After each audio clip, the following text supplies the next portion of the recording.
এই যে কালকা আর আজকা যেটা খেলা দেখলেন ওইটাই হচ্ছে বাংলাদেশ। এতদিন আমরা যা গলা ফাটাইছি এটা হচ্ছে গায়ের জোরে, বুঝছেন? যখন মনে করেন এক একটা উইকেট যায় বাংলাদেশের, মনে হয় ভিতরে একটা বুলেট বুলেট যায়।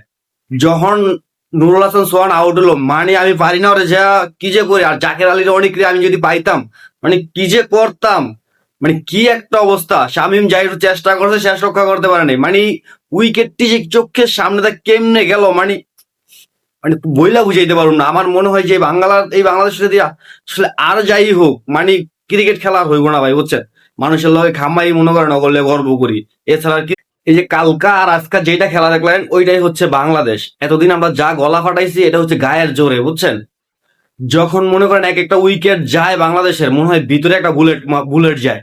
যখন নুরুল হাসান সোহান আউট হলো, মানে আমি পারি না ওরে, যা কি যে করি। আর জাকের আলীর অনেক আমি যদি পাইতাম, মানে কি যে করতাম, মানে কি একটা অবস্থা। শামীম জাহির চেষ্টা করছে, শেষ রক্ষা করতে পারেনি। মানে উইকেটটি যে চোখের সামনে তা কেমনে গেল, মানে মানে বইলা বুঝাইতে পারুম না। আমার মনে হয় যে এই বাংলাদেশ যদি আসলে আর যাই হোক, মানে ক্রিকেট খেলা আর হইব না ভাই, বুঝছেন?